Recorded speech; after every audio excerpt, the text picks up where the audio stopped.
Assalamualaikum warahmatullahi wabarakatuh. Berjumpa lagi di mata kuliah Manajemen Public Relation.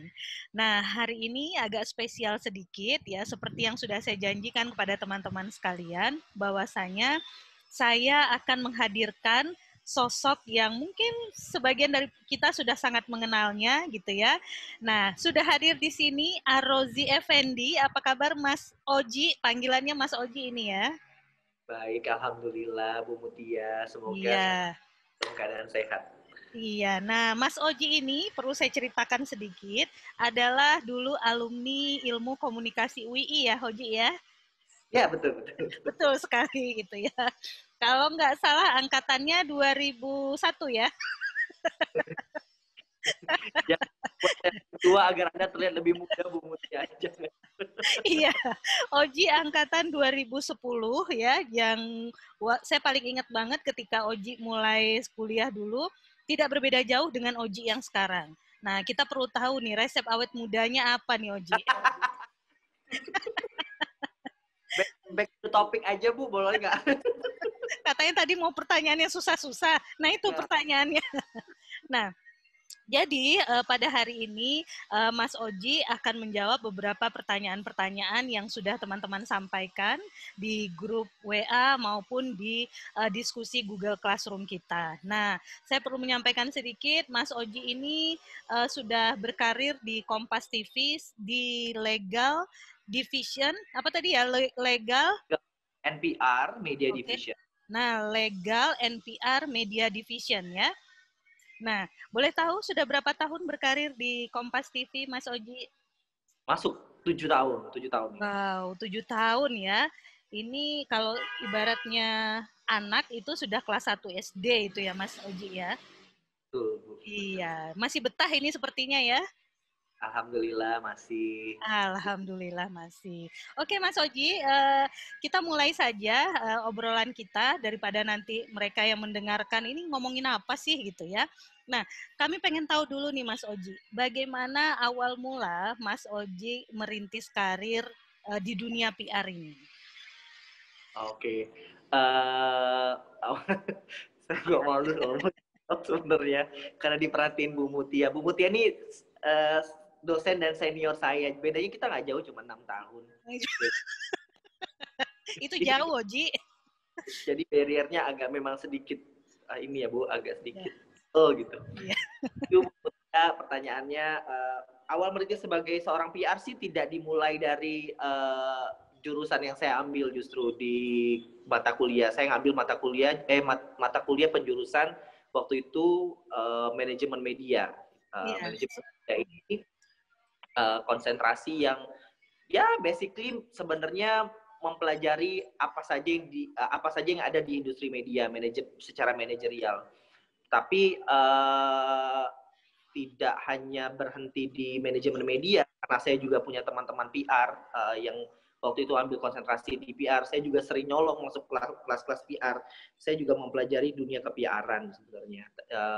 Terlebih waktu di akhir-akhir saya lulus, konsentrasi itu berubah menjadi komunikasi strategi. Gitu. Akhirnya ya dulu kalau Mas Zaki bilang waktu bimbing skripsi saya nggak perlu takut karena ijazah S1 tuh nggak pernah menjelaskan konsentrasi kamu apa gitu. Jadi betul mau sekali.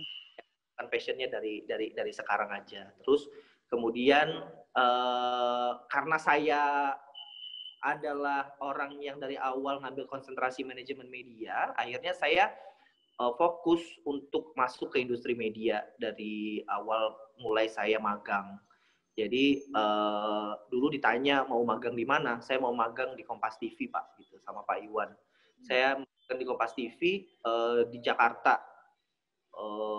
Saya antar sendiri proposalnya dan akhirnya saya magang di Kompas TV. Awalnya juga tidak ada departemen public relations, adanya tuh bagian promo activity officer yang di dalamnya ada media relations. Nah akhirnya saya magang sebagai seorang promo activity officer di Kompas TV selama 3 bulan.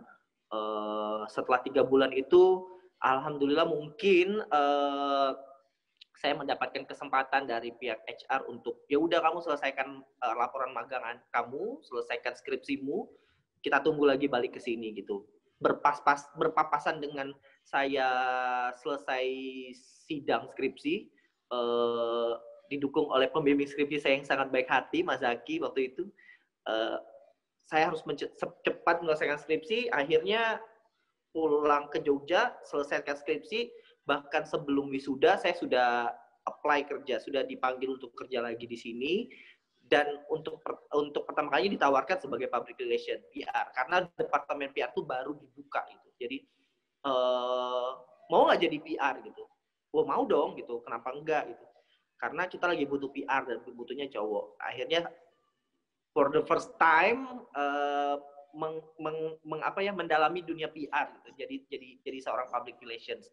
Berawal dari sebagai seorang PR officer di Kompas TV, kemudian pegang spesifikasi untuk community. Jadi karena dulu basicnya berada di promo activity officer, jadi basis komunitas itu sebenarnya sudah kuat, sudah ada gitu. Saya punya database komunitas, relasi saya dengan komunitas itu lebih kencang lah intinya di bagian PR. Akhirnya di bagian PR aku pegang community relations-nya. Jadi bergelut dengan dunia komunitas, hubungan dengan orang-orang komunitas yang sangat banyak tipikalnya, membuat saya bertahan akhirnya jadi di PR. Terus lama-kelamaan seiring berjalan waktu dipercayakan menjadi PR spesialis di Kompas TV.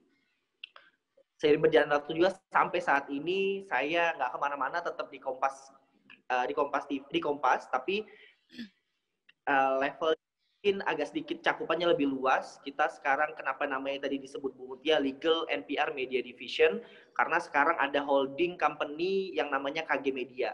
KG Media ini adalah group of media yang dihimpun di bawah Kompas Gramedia. Jadi kalau istilahnya orang tuh kenal Transmedia gitu, MNC Media. Nah, Kompas Gramedia itu punya holding namanya KG Media. Nah, saya dipercayakan untuk menjadi Head of Public Relations di KG Media ini gitu, untuk merapikan inventory public relations yang mungkin sebelumnya di Kompas Gramedia sendiri public relations itu hanya dimiliki oleh Kompas TV, perhotelan, sama retail publishing. Media sebenarnya belum punya PR, jadi harus dirapiin satu-satu, ya saya tukang bersih-bersih lah intinya Bu, tukang rapi-rapi. Sekarang akhirnya pegang industri KG Medianya secara umum. Masih dalam progres sih, belum semuanya juga tuntas. Masih ada ya PR-PR dan bisnis-bisnisnya belum tersentuh gitu. Jadi mulai rapikan satu-satu. Akhirnya sekarang ya jadi PR di KG Media sampai saat ini. Oke, jadi berawal dari magang, kemudian menekuni ketertarikan di dunia media juga, dan kemudian berani menerima tantangan ya, karena pada saat itu belum ada PR-nya, tapi kemudian ditawarkan menjadi PR dan Oji menerima tantangan itu gitu ya. Menerima, ya apa enggak sih sebenarnya, karena ya tadi bilang justru sebenarnya awalnya pengen tertariknya di dunia media. Gimana caranya gue harus masuk industri media sebenarnya. Oke. Dijadikan PR ya kenapa enggak gitu.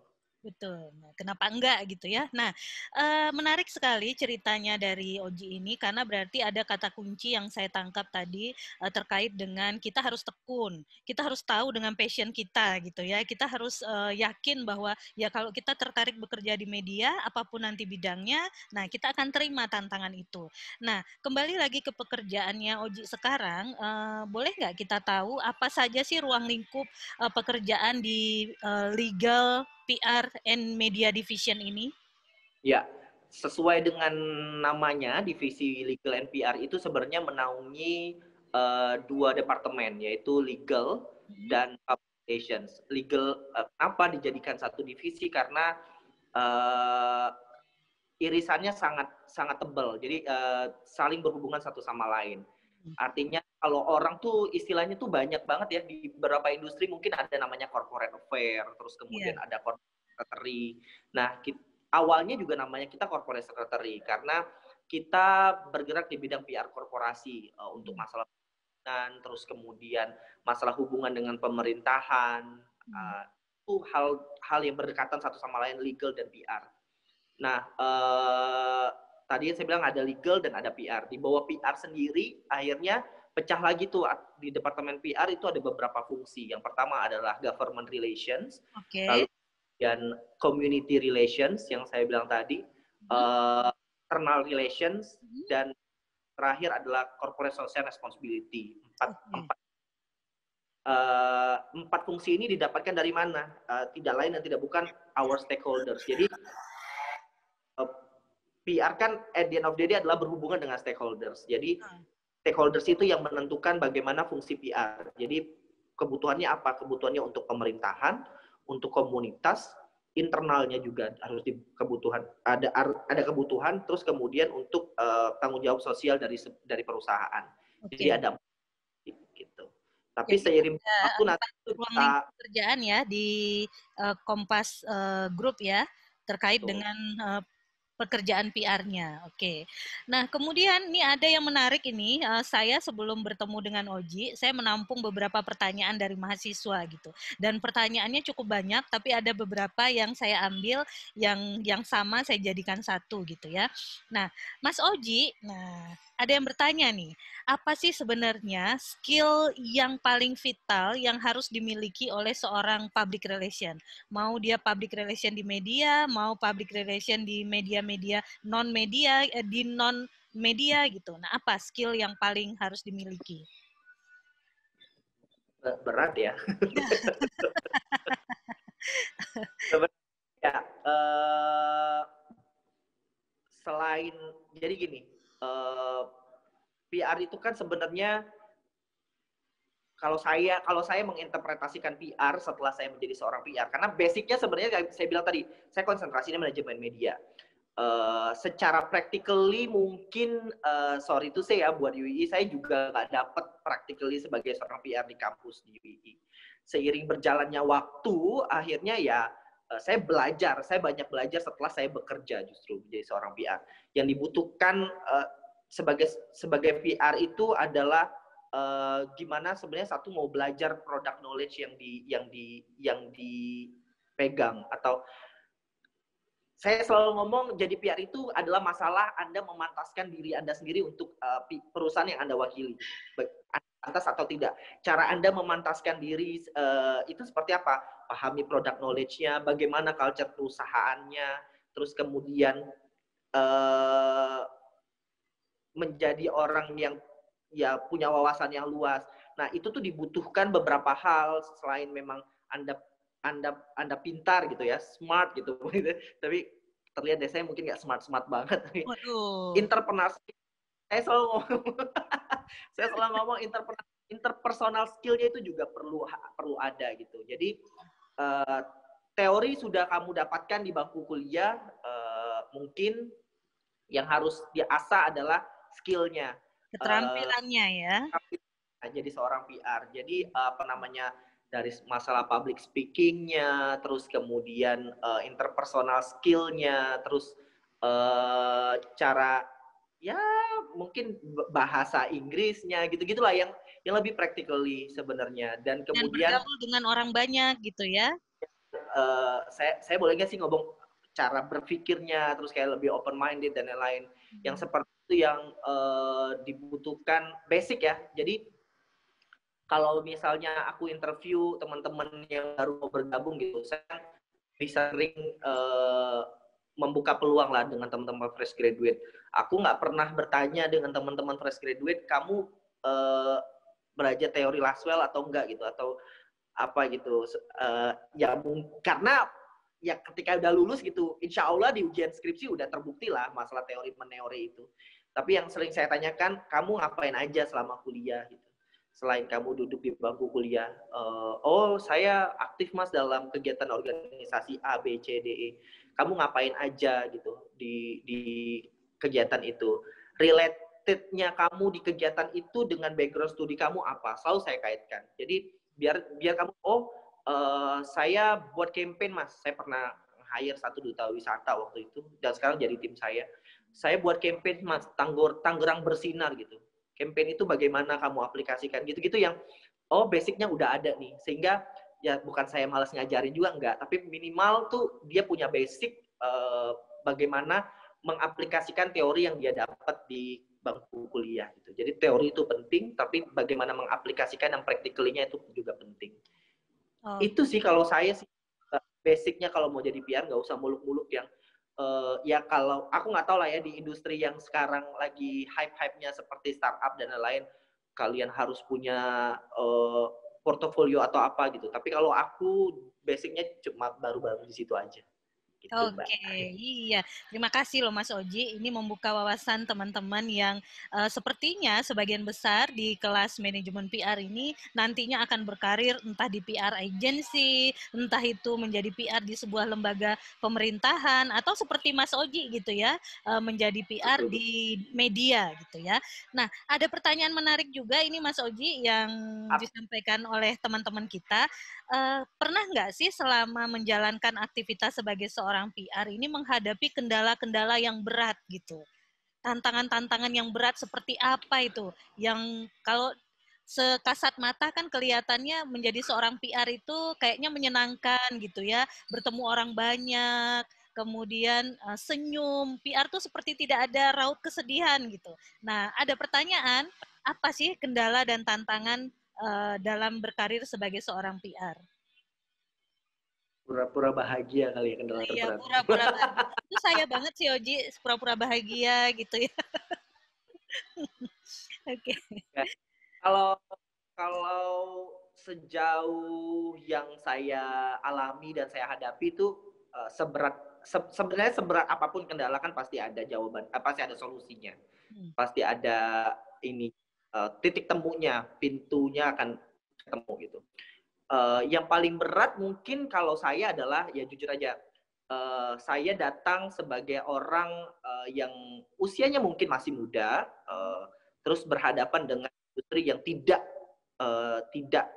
muda, tidak tergolong muda. Itu dong. Kompas Gramedia itu mungkin kalau ditanyakan ke teman-teman yang masih kuliah sekarang mungkin kedekatannya tidak terlalu dekat dengan usia yang saat ini gitu. Justru dekatnya dengan usia di atas Bu Mutia gitu, yang lebih senior lagi. Kok bawa-bawa usia loh, Ji. Kita usianya cuma beda setahun loh. Ya loh, di atas Bu Mutia gitu kan. Pak Anang, Ayin berarti. Nah, tantangan terberat justru sebenarnya dialami di saat saya mengkomunikasikan itu secara internal gitu. Berkomunikasi secara bagaimana ada apa ya saya sebutnya ya, language gap gitu antara generasi saya dan generasi orang yang lebih senior dibanding saya.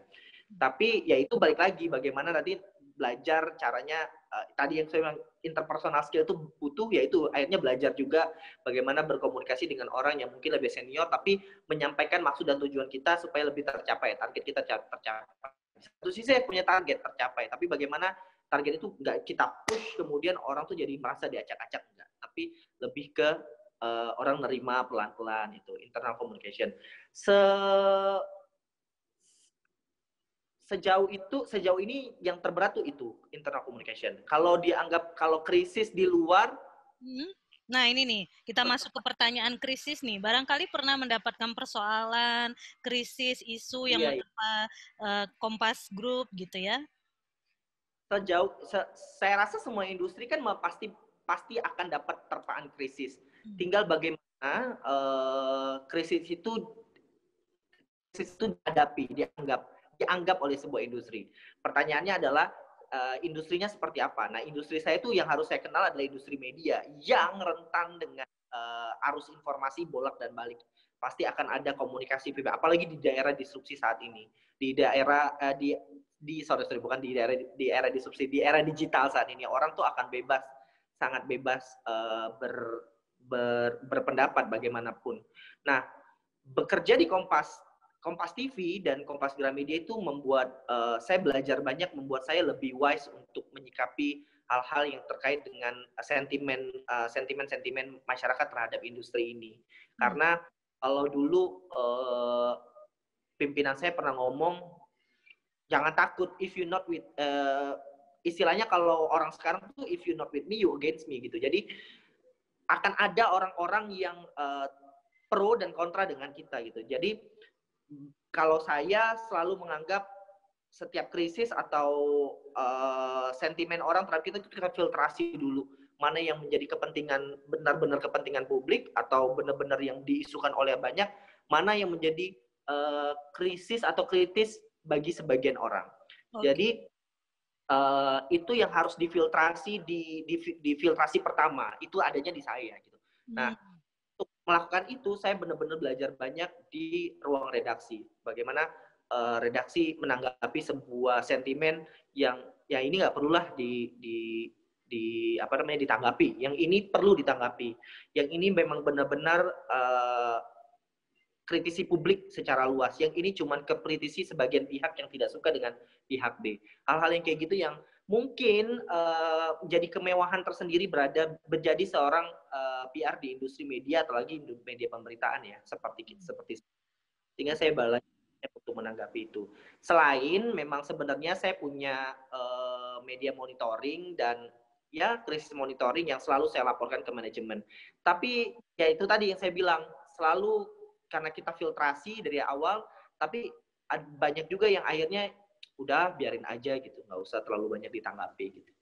Hal-hal yang kayak gitu mungkin kalau di beberapa industri nggak bisa diberlakukan sama. Ada industri yang mungkin sensitif banget dengan hal-hal yang seperti itu, bahkan bisa dibilang baru diomongin trending topik aja mungkin udah takut gitu, kalang kabut gitu. Nah, kalau kita tuh berusaha buat memfiltrasi itu dan membuat layer-layer berikutnya supaya kita tidak terlalu banyak overreaktif dengan hal-hal seperti itu. Oke, berarti kata kuncinya ada jangan terlalu overreaktif juga gitu ya. Jangan overreaktif, mana yang perlu ditanggapi, mana yang perlu diselesaikan dalam waktu dekat, mana yang bisa dikelola supaya ini tidak berkembang menjadi krisis gitu ya. Sejauh aktivitas Oji sebagai seorang public relation di di Kompas Group ini, apa krisis yang paling berat yang ditangani gitu Mas Oji? Atau ya karena saya baik-baik saja, jadi tidak ada persoalan gitu, semua bagi saya nggak persoalan gitu. Honestly sih semua yang saya hadapi itu bisa terselesaikan dengan baik. Yang paling berat ya mungkin menjaga ya ini satu lagi kemewahan jadi PR di redaksi, menjaga apa ya, marwah redaksi itu suatu hal terberat bagi seorang PR di industri. Terlebih media pemberitaan seperti Kompas TV dan Kompas Gramedia pada umumnya. Yang terberat adalah ya tahun-tahun terberat itu ada di tahun pemilu. Itu terberat banget. Orang PR bagi seorang PR media seperti saya itu sangat amat berat. Tapi balik lagi penggawa redaksi aja tambeng gitu, apalagi gue gitu. Jadi akhirnya lagi-lagi ya terpecahkan juga. Pasti ada serangan-serangan yang mungkin serangan ini tidak hanya saya bisa konotasikan serangan secara digital ya lewat tweet atau apa, serangan secara langsung juga banyak gitu. Intervensi dari luar gitu tuh juga banyak gitu. Nah, hal-hal yang seperti itu yang membuat saya dewasa terlalu cepat gitu ya. Tapi masih tetap awet muda ya. Iya. Apa gue terlalu dewasa di perusahaan, aku terlalu kecil gitu di perusahaan dewasa seperti ini. Cuman nggak apa-apa, itu ternyata proses belajar gitu. Akhirnya tahun pemilu presiden ya, pilpres tahun lalu itu adalah masa tahun terberat bagi saya karena ya 7x24 jam saya harus standby. Mau tidak mau saya harus jaga karena produknya kan kita kan berkaitan dengan produknya apa? Produknya pemberitaan gitu. Pemberitaan itu terus-menerus keluar gitu dan terus-menerus diterima sama masyarakat dan akan terus-menerus juga ketemu feedbacknya, dapat feedbacknya. Nah, feedback ini yang selalu dikontrol gitu. Nah, saya nggak mungkin lah ngomong saya dapat apa gitu, saya diapakan gitu. Tapi yang jelas pemilu 2018 ya kemarin ya, 2018 kemarin itu sangat amat berat sebenarnya. Tapi balik lagi itu jadi pelajaran yang sangat amat berharga bagi seorang PR di industri media seperti saya. Luar biasa ya. Saya sampai merinding loh, Ji, mendengarkannya ya. Karena kayaknya bagi Oji itu menghadapi persoalan itu seperti menghadapi, ya intinya aku harus bisa nih ngadepinnya gitu ya. Luar biasa. Ya, karena sebenarnya gini, kita punya teori krisis manajemen gitu. Kita manajemen krisis kalau dulu kita belajar.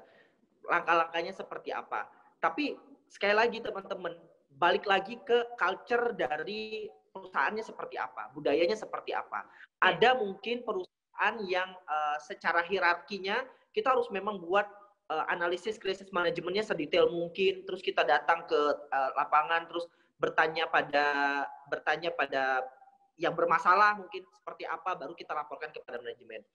Ada, ini saya bukan ngomong industri saya ya, ada industri yang sekarang malah menutup akses itu gitu, menutup akses untuk tidak bersentuhan secara langsung dengan stakeholders-nya. Oke. Ya. Kembali lagi ke perkembangan riskan. Iya, karena riskan, karena bisa aja mereka bahkan tidak memberitahukan posisi mereka. That's why kenapa ada PR agency ya sebenarnya.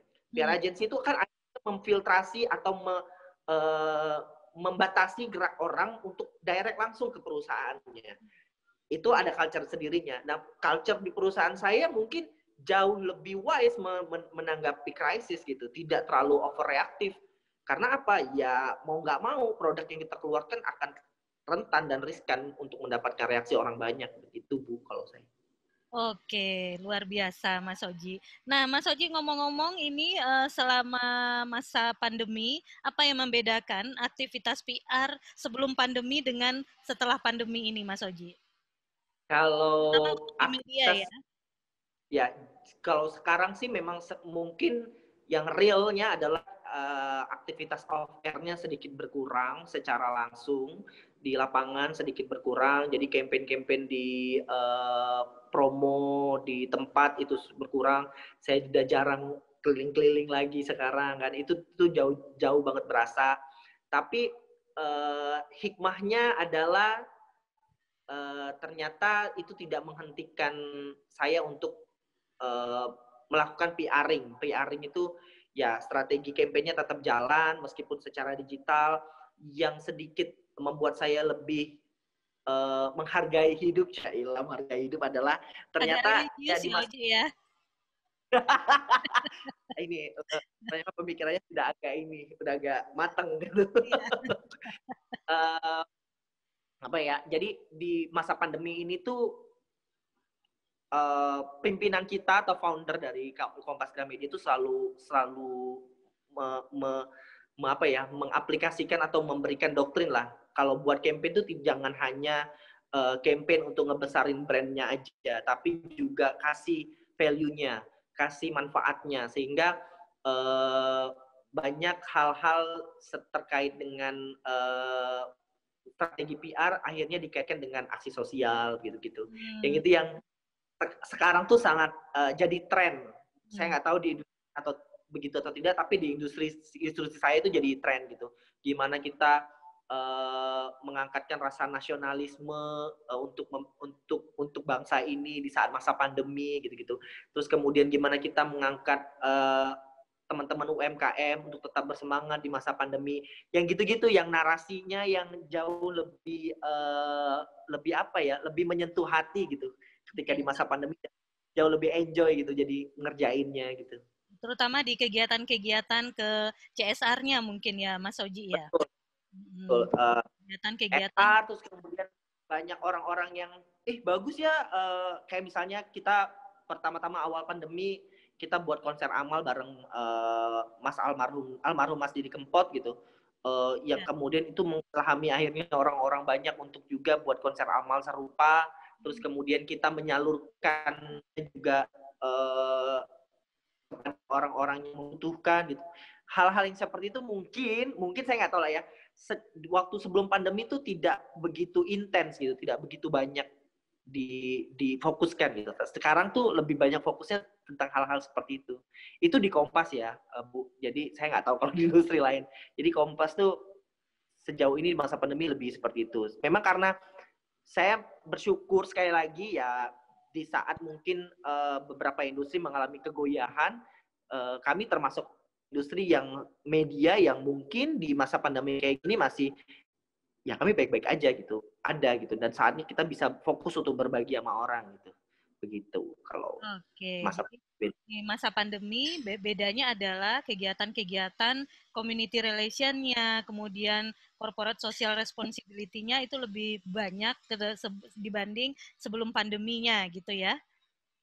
Betul, betul, betul. Oke. Jadi lebih intens juga. Ternyata banyak kok hal-hal yang bisa kita lakukan tanpa harus buat event di lapangan, atau sekarang aja aku ke radio udah nggak talk show radio lagi ke radio-radionya. Tawarin aja live IG gitu. Itu Iya. yang lebih bisa efektif gitu. Iya. Tawarin aja teman-teman konsul gitu-gitu buat webinar atau apa gitu-gitu, lebih seru sih sekarang. Sama seperti yang saya lakukan gitu ya. Saya nggak repot-repot lagi Betul, saya undang Oji gitu ya. Ayo Oji kita nge-zoom aja, kita ngobrol aja gitu kan.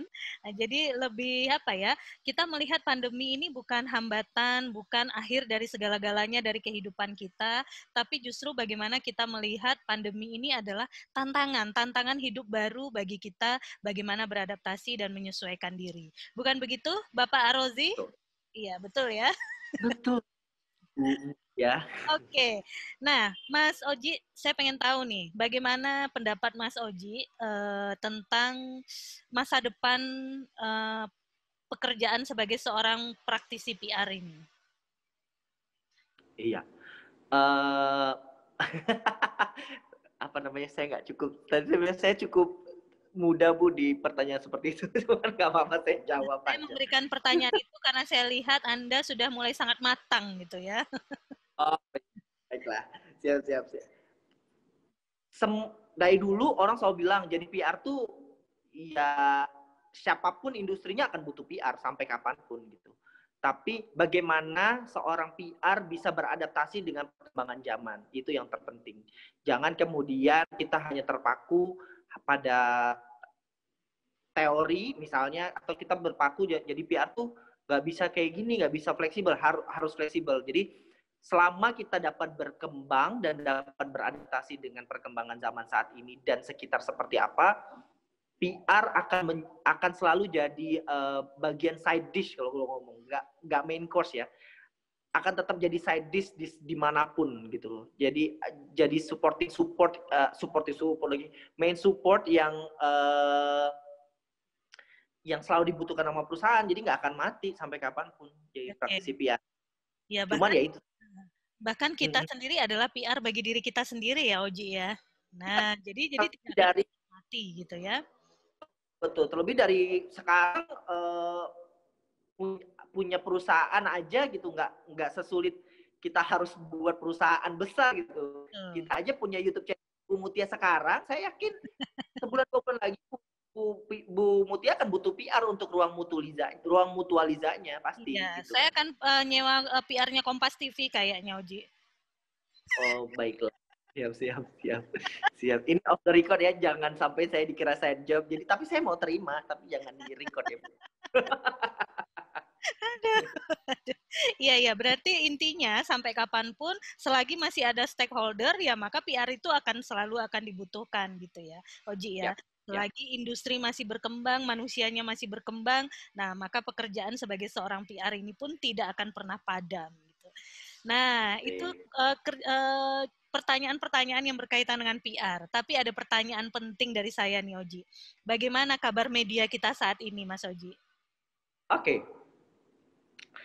Kayaknya semua orang mengakui bahwa media saat ini berkembang dan berubah haluannya. Saya belakangan ini sering ngisi webinar atau seminar PR di era digital itu. Selalu ngomongnya PR di era digital. Karena apa? Di era disrupsi gitu ya. Di era digital itu berawal dari adanya disrupsi sebenarnya. Nah, kemudian media saat ini seperti apa ya? Media saat ini ya berkembang dan bergerak ke arah sana, mau tidak mau gitu.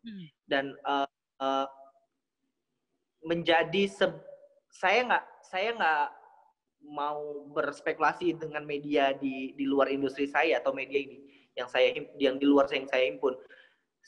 Kita di Kompas Gramedia tuh selalu percaya bahwa disrupsi digital itu dan perubahan ke era digital itu akan terjadi gitu. Tapi yang akan terjadi juga adalah di mana orang nanti akan ada batasannya di mana orang akan butuh media yang punya kapabilitas yang lebih baik gitu. Kapabilitas untuk melakukan pembenaran informasi, terus kemudian fact checking, terus kemudian, dan hal itu tidak bisa didapatkan semerta-merta. Kalau orang sekarang kan bisa mengakses informasi ya gampang, gue bisa upload di Instagram, orang bisa tahu, oh ada kejadian A, ada kejadian B.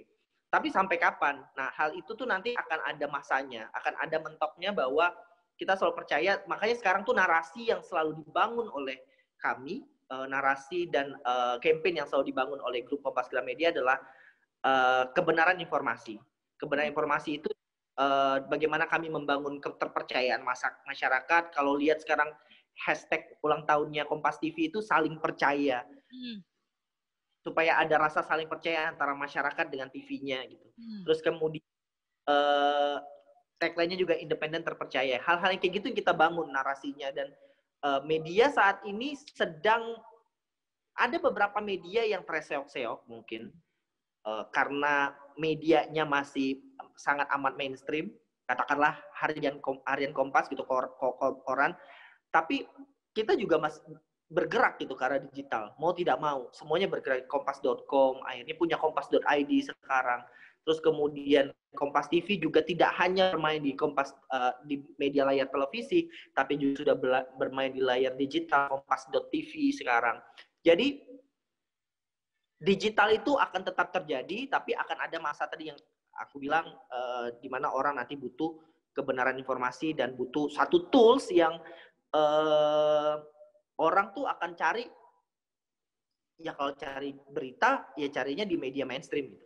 Ya, dan gitu. Makanya sekarang lagi pelatihan untuk cek fakta dan lain sebagainya ya, supaya masyarakat itu tidak hanya sekedar menerima informasi, tetapi juga bisa menyaring informasi itu benar atau tidak gitu ya. Betul.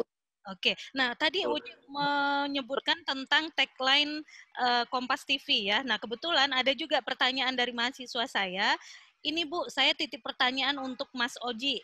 Apa makna dari tagline Kompas TV yang independen, terpercaya? Nah, apa yang melatar belakang yang menginspirasi tercetusnya tagline tersebut? Gitu. Oke, wah ini saya ngomongin sejarah jadinya. Iya.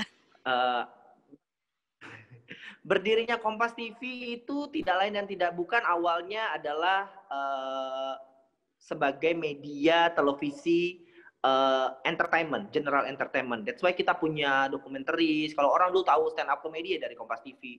Terus kemudian ada Malam Minggu Miko dan lain-lain. Tapi berdasarkan hasil riset di lapangan, orang tuh kalau dengan Kompas Gramedia itu Kompas, yaitu berita itu. Kompas tuh berita. Legasinya ada di harian Kompas dan kompas.com dan lain-lain.